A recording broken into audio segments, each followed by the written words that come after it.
Welcome, everyone, to episode 12, Jazzing Up Your Reading with Text Rendering.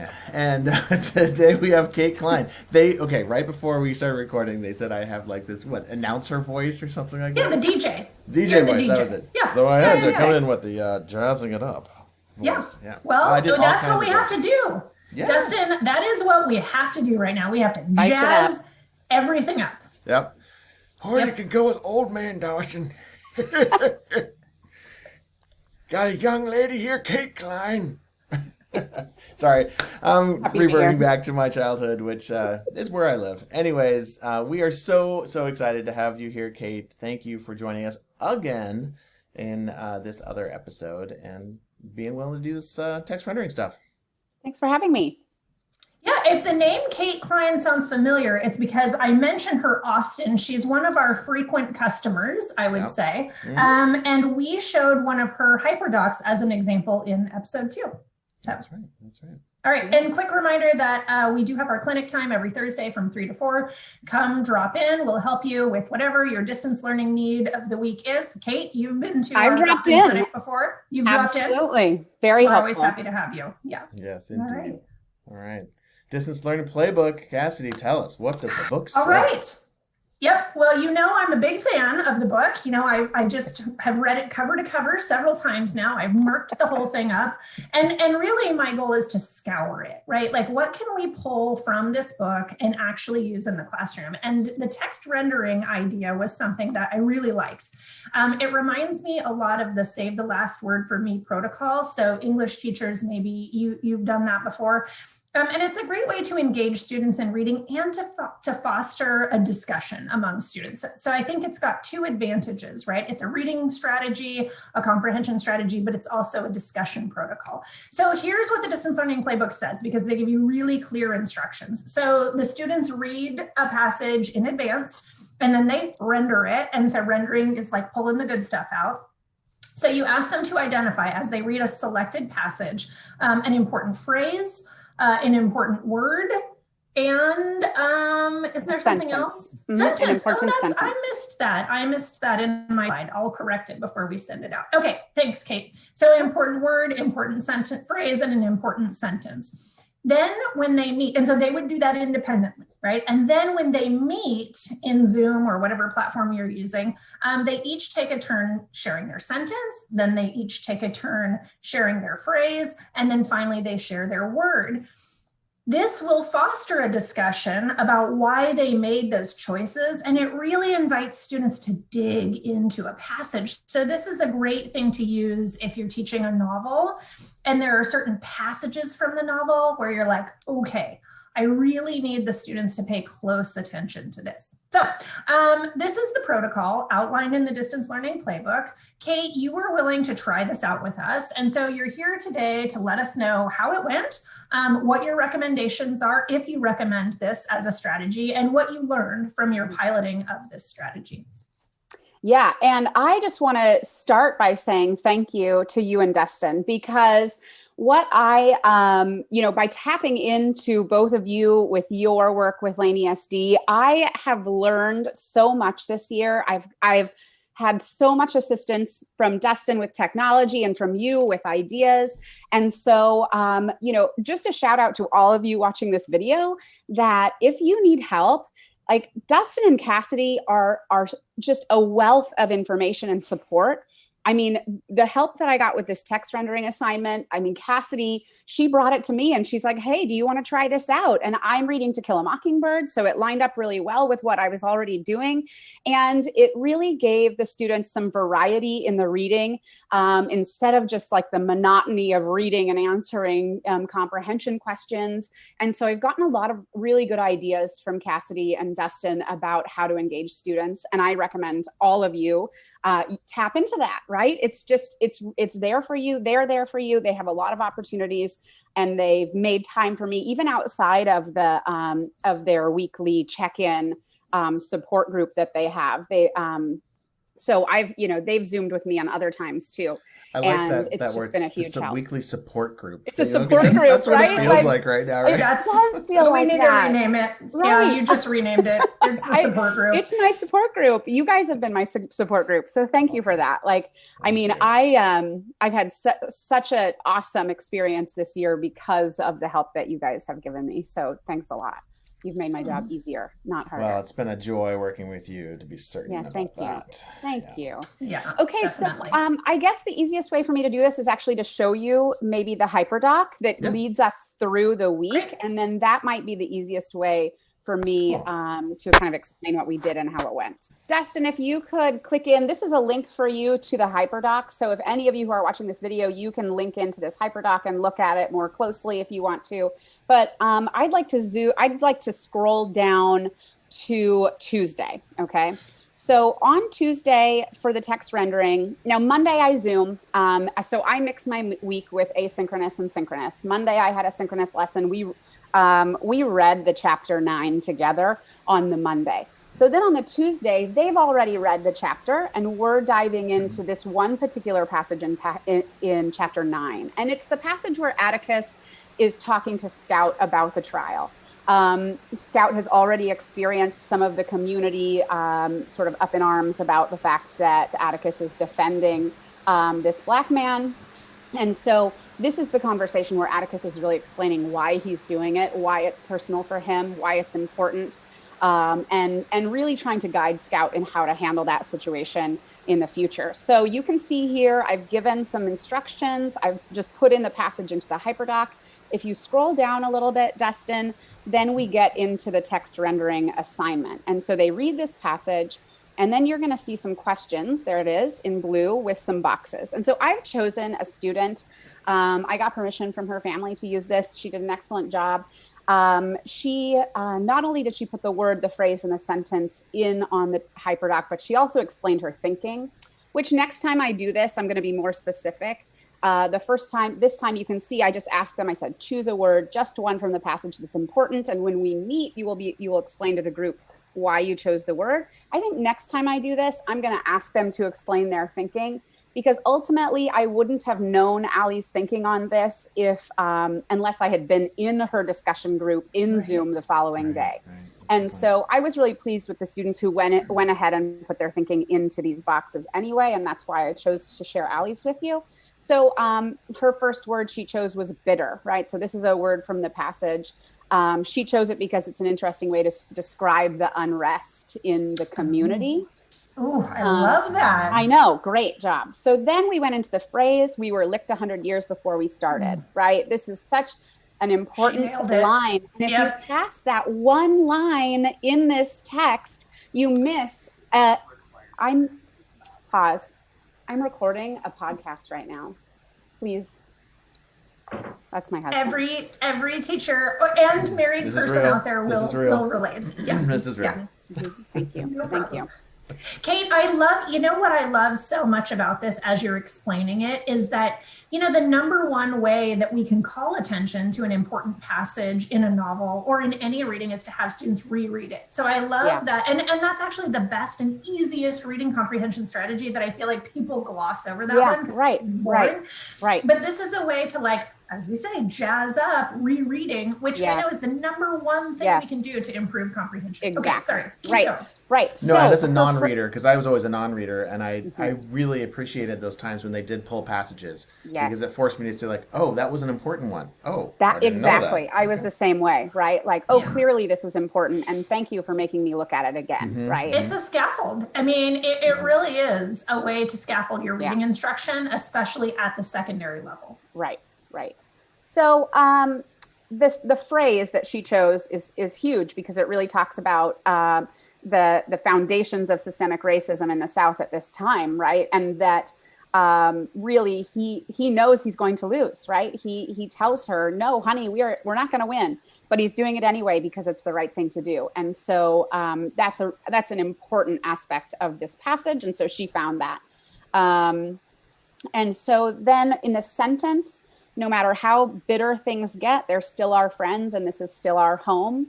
really kind of bringing attention for Scout, that things will be bad, but in the end, like, hopefully it's all going to work out, and this is still where we live, right? So that's also a really important sentence. There were lots that students chose, a variety that they chose from, and all of it really worked at pulling out the overall key idea of this passage. And I'll show you some of the reflections in a minute so you can see the takeaways, are clear. And so that is the end of their Tuesday assignment on the novel. They have another assignment there, right? But that was all that they needed to do. And it's really actually short and sweet, right? Asking them to pull a word and a phrase and a sentence is minimal, really time-wise for them. And it makes it something that makes them dive really deep in the next lesson, Wednesday's Zoom. Really doesn't take them a lot of time and energy for Tuesday. And I think they like that. I was thinking, right? if I didn't do the reading, because I was that student who just wouldn't do the reading and try to fake it through class. This allows me to enter the conversation regardless. Can still be a part of, you can still be a part of it. And I might even be like, I have not read To Kill a Mockingbird, and I'm like, geez, I gotta go. This does sound interesting. I want to read this now. So I think it does, it's like a little advertisement. What do you call those? A little trailer for some good right. It is. This could serve as a hook for a student to want to get into it, right? Okay, so Dustin, if you could scroll down a little bit more. Wednesday was actually Veterans Day. I normally Zoom on Wednesday, but I Zoomed on Thursday. And I just wanted to show you that I put the protocol for the discussion into Thursday's Zoom meeting box, so that they knew exactly what to expect when they arrived. So they would be put into a discussion group. I had a Jamboard. Dustin helped me learn how to use Jamboard and actually even set up this particular jam. So that was ready for them. You can see the Jamboard link there. So Kate, can I ask you a question? Sure. Because I just want to ask you a question organizationally, because what it appears to me is that you're still using HyperDocs. So that's great, because we talked about that long, back before the school year started. So you're using a weekly HyperDoc, and every day you have something in the HyperDoc to remind this, for students to use. Right. And what I really like about this is that it looks like then when you're in Zoom, you have the students having that HyperDoc open. Right. Yeah. So then you're not having to drop links into the chat. You're not having to okay. So which I do anyway. Okay. But that's not hard for me to do, right? The ability to see both screens. Exactly. Some people who, some like on the Chromebooks or whatever, they struggle with certain aspects of the technology. So maybe the split screen isn't easy for them. Some of them are on the phone in the car, so we just need to make it as accessible as possible. So I do both, and it's not that big of a deal, but it is something to think about. And then, so they could see the protocol. And I also, when I Zoom, I have a slide deck going while I'm Zooming to lead us through. So of course, this discussion protocol would also be on that slide deck, right? So we're talking about it. It's there. It's in multiple places. I find that that's best, the easier it is to access however they're going to access it. And that's just copy and pasting it where it needs to be. So it's not actually that difficult. I'm sure most of the teachers watching this are already doing most of that anyway. So each person, when they're in their discussion groups, they will, on the Jamboard, put a sticky note. I'm going to show you the Jamboard here in a minute. They'll put sticky notes sharing their word, their phrase, and their sentence. And then they each discuss why they chose what they chose. They look at any patterns that they can find to see if other people chose similar phrases or words and why. And then the last part is really taking away what's the bigger meaning, right? What does this teach us about the characters, or what does this teach us about the novel overall? And so they have that discussion in their small groups. Then we come back to the larger Zoom. I pick people. I asked people to have a note taker or a reporter. Maybe that's not in this discussion, but we talk about it in the Zoom. And so really we have one person who comes back to the group and is ready to share out what the takeaways were. I find that this level of engagement for discussions led to better discussions, probably the best discussions that we've had so far this year, because it's really interactive, because students are clicking. In fact, before I get too far into the Jamboard, Dustin, why don't you scroll down a little bit more? I want to show you the last piece of this text rendering assignment was for Friday. And here we have part 3 after our discussion. And that's a paragraph reflection. Okay. And you can see Allie's, but I'm also going to show you a couple of other student samples of the reflection. So you can see a little bit of variety, but there it is, like new ideas that emerged, what we learned about the characters or the novel, and has your thinking about the novel changed, right? I love Allie's last line. I've been in the neutral zone for most of the book and I'm starting to like Scout, right? So like, you know, she's giving some honest feedback about how her thinking is changing in the novel. And I thought that was pretty cool.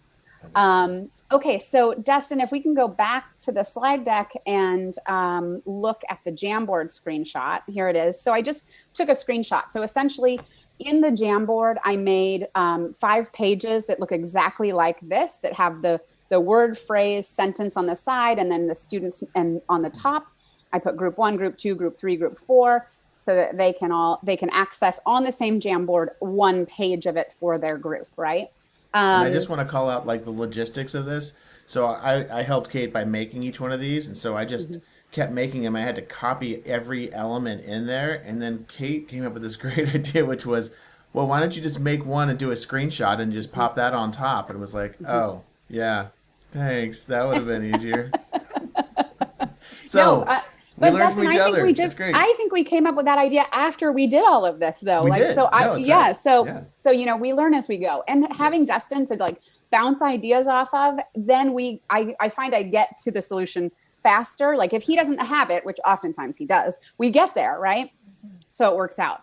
But you can see in the Jamboard, so each color, it was a different student. They even put their names on it. This is the only group that actually put their names on it.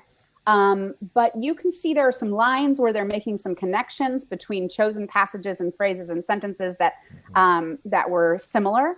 And so this is while they're discussing, they're putting these in, right? So I made my discussion groups longer than I normally would. I gave them about 15 minutes. And so the first 5 minutes are just logistics of like getting their word, phrase, and sentence down. And then the discussion really started. I jumped around from group to group and kind of drew some things out. I rendered some things from the activity so that they could kind of get the conversation going. Again, I asked one person to sort of pay attention to it all so that they could come back to the group and share the takeaways. So it went faster. And that went okay, you know. And the discussions you said they were richer than you've gotten in the They were richer than normal because I think really because they had a purpose, plus they were manipulating the Jamboard, plus they were each sharing and comparing to the other students' choices. So there was a lot for them to talk about. I also found, I don't know if this is the perfect time to talk about it, or maybe we'll talk about it at the end. But when, you know, the students who didn't do anything, who weren't prepared for this Wednesday or Thursday Zoom, actually also were able to take away a lot. And we'll talk about that in a minute. Cool. And so that's the Jamboard, right? Just a snapshot of the Jamboard so you can see what that looks like. Right? And you would have had however many groups you had. Groups of 4, you would have had that many Jamboards, and then when they came back to the whole group, then you had that reporter share out, right? Okay. Cool. Yeah. So I had the reporter share out. I put the Jamboard on my screen, shared my screen, just went group 1, group 2, group 3, group 4. Just gave them a couple minutes. That's all they really needed. And then as a whole class, we kind of, without me showing them the reflection prompts, I kind of discussed those a little bit so that they would be ready for the discussion or the paragraph response for Friday, right? So then I always link my HyperDoc into my Zooms for so that I can then, I'm like, okay, before we go, let me just show you Friday's work, because Friday's work is asynchronous. I want them to know what they're doing. They can look at it really quick, see if they have any questions right away. And so we went to the HyperDoc, we look at Friday's assignment, and then I send them on their way. Awesome. Okay. So that reflection piece, I mean, you just added that. That wasn't actually part of the protocol from the distance learning playbook. Yeah. And I found that it was great for me, especially the way that we had structured the rendering assignment, and I hadn't had them explain their thinking. The reflection was key in my ability to check their understanding. Yeah. Right. Makes sense. Makes sense. Yeah. And it's also hard to write a reflection if I didn't actually do the discussion. And so if I'm a student who maybe I didn't do the reading and I just showed up and I listened and I put in a few things, I'm going to have to, at the very least, I'm going to have to go back and reread that passage in order to do the reflection. Right. So I like that there is an added piece of accountability there. Yeah. And then Dustin, if you could go to the next slide, we have some reflection examples, right? So this is a student reflection. Allowed me to acknowledge a few other important words and phrases. This student found that they had phrases and words in common, but that they found her view had not changed so much, but it did cement her view of the character Atticus, because this passage in particular had drawn out, and I love her words. She says, showed Atticus to be a very forward-thinking, intelligent, and justice-seeking man. Even if he knows he will not win, he's still willing to fight for what he believes is just, right? And so I think that's awesome, right? If you read the passage, if you read the passage, it is all about how Atticus is viewing the importance of this case for himself and for, the society as a whole. And so I really thought that the reflections showed some broad understanding, right? Moving us into part 2 of the novel. And it seems like what she's getting at here, the student, is that now she has evidence to support her thinking. And that's what we want students doing, right? Exactly. Like in any stage of their career in English language arts, that is like just textual evidence to support your claims and your thesis. So beautiful. Love it. Yeah, and I'm thinking, like, if I'm trying to help myself decrease my workload a little bit, I could really just look at this one piece for the whole week. I could look at this one reflection and get a really good snapshot. Dustin, you're exactly right. When I graded these hyperdocs, there were 2 pieces I looked at. It was the rendering, and which is simply the word, the phrase, the sentence, and then this reflection. And that was everything I grade. I mean, I had another writing assignment that they did, but for the novel, that's all for the week, very fast to grade and just zip through the hyperdocs. I just love how you built it over the whole week. I don't know. Yeah, no, it worked out really well. I can't take credit for it, right? Like, Cassidy helped me design this and she helped me plan this. And so, I mean, really, again, I'm telling audience, like, tap into these resources because Cassidy's a brilliant teacher. Yeah, absolutely. This was so easy for me because Cassidy helped me flesh this out. Dustin helped me with the technology piece. Boom. So there's one more student reflection. This is it, right? I think there to share. Yeah. I think this is it. I already moved to it. Yep, that's it. Thank you. Yep, perfect. And so the takeaway here, I think that, again, we look at there's some new developments about Atticus and how he's going to try his best on the case and doesn't want Scout to harm herself or others, right? So this student picked up on that relationship between Atticus and Scout in the passage and how he's really trying to coach Scout into, like, using her head for a change instead of her fists. And, like, Scout sort of, this person used the idea that Scout is thinking they're at war with everyone that says bad things about the case. But at the end here, they say, we think that the court case with the Negro will be the main driving point for this book and that their friends will be against them throughout the entire thing. So they really looked at, like, the novel to come and what this one passage from the book can teach them about what's to come in the second half. So very cool. I was pleased with how that turned out. How representative do you think these reflections are of your whole I definitely picked, I had about 6 or 7 that I had copy and pasted for this podcast today, just because I wanted to look at them again. And I was just pulling as I was grading, but ultimately I felt that even for those students who were not ready when they showed up to the Zoom, for that discussion, we're able to take away key ideas of the novel, right? So I wish I would have thought of this beforehand. I'm like, I want to see some of those, actually. I know, probably. I'm sure they're much shorter and everything else. Right, they are shorter. Yeah, but at the same time, like, they can see that Atticus is just, right? We get a lot of that where Atticus knows he has to do this, even though he's going to lose, because it means something bigger. And then, just that whole coaching of Scout and how she should handle it and how this will affect their relationship with the community. Like, those are the big takeaways. And I felt like even if students showed up and they were ill prepared, they walked away with some bigger ideas, which I think is the ultimate goal, right? Because we're going to have these Zooms all the way through. every day I have kids showing up who are, only halfway engaged with this process, and justifiably so, right? It's so difficult.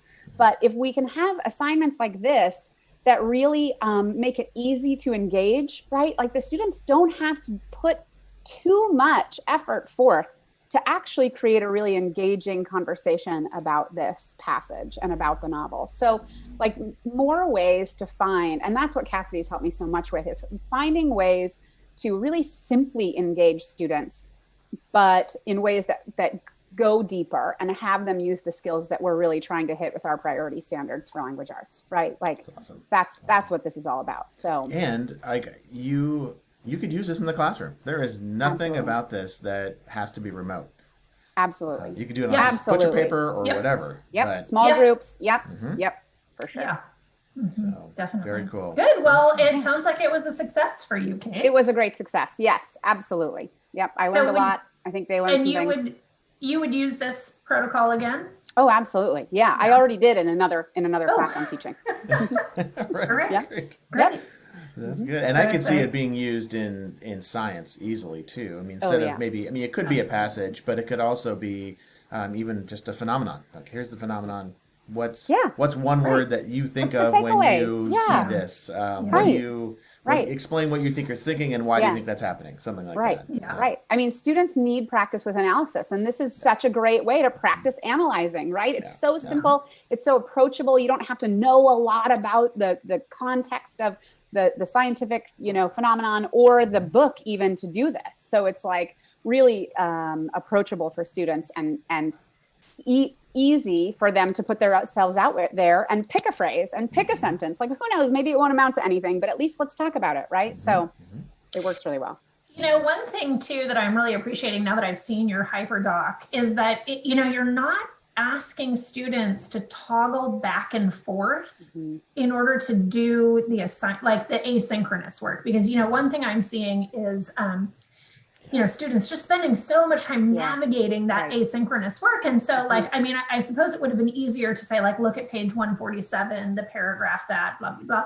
But to just go ahead and stick that text right in there in the hyperdoc just saves that step, which I think is really important because we're assuming that everyone's sitting there with their copy of the novel next to them. And guess what, Cassidy? I have 4 versions of the novel in my students' hands. I can't even put a page number, right? No. That's actually not possible for me. So, and I think that goes back to when we had Maddie Ahern here talking about the cognitive demand of navigating the systems. And what I like about the way that you've outlined this is that you're really actually asking students to do some pretty critical, deep thinking. And you're asking them to share and you're asking them to present. And so I feel like the expectations of your students are very high in this series of lessons, though the workload is very manageable. And I think that it's really accessible to students. And so I like how looking at this, I can see the cognitive load is going to be in the actual analysis of the text and not in the manipulation of, the following of links and the moving back and forth. And so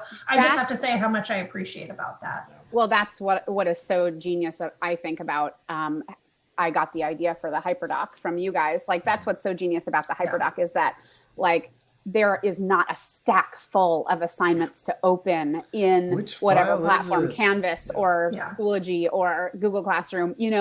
Just looking at that is overwhelming for students. And this is no, there's no question. It's one thing you just go through day by day. It's one thing for the whole week and everything's linked in there. And that's in my week. I have a topic that is a week, and then there's one thing. So I love it. Your classroom assignment list is super clean. Yeah. That's awesome. That's what we like. Yeah, and then it frees up that time and space for students to really engage with the text, which is what we're asking them to do. And your reflections show that you've given them the opportunity to do that. I mean, that's the whole purpose of reading a novel, is to make those deep connections, not to be able to spew back what happened, the events in each chapter, right? And that's the temptation, is to just assign comprehension questions, because you can find them. You can find 5 million comprehension questions for Teal Mockingbird on the internet. You can. But that's not going to engage students. And so I really appreciate how hard you're working to engage students. And it's fun to see this success. So thank you for coming. I have you and Dustin to thank for that. So thank you. And if anyone learns anything from this today, it should be to visit Cassidy and Dustin for help. Please, we're lonely. No, we do. We love working with teachers. It's just so much fun. And Cassidy and I both miss working in the classroom, teaching in the classroom, and so it gives our opportunity to get back into it a little bit. Yeah, absolutely. It's fun. It's really fun working with you, Kate. And I appreciate your willingness to try new things. Oh, yeah. No, it's my pleasure. I need all the help I can get, right? I think we all feel that way, right? Yep, absolutely. Well, thanks so much for spending your time with us today, Kate. We really loved having you on this episode. I quick preview, Kate's going to be piloting some other things with us later on in the year. And so you're going to see her again. And if you're someone who's interested in trying something new, Dustin and I definitely have some ideas and things that we'd love to get teachers to try, and then come on the podcast and tell us how it went. So send us an email or drop into our clinic if that's you. We're digging into this concept of changing the way we grade and self-paced instruction. That's really big on Cassidy in our minds right now. And so be looking forward for that. And again, if you want to play, let us know, because we would love to use you and your class as a guinea pig. I mean, as a test. Yes. I mean, as a, Do it. Yes. Yeah. Yep. You don't say no to that. You say yes. Yeah. You say yes. All right. Well, on that note, thanks so much for watching. Yeah. And we will see you soon. Take care. Thank you.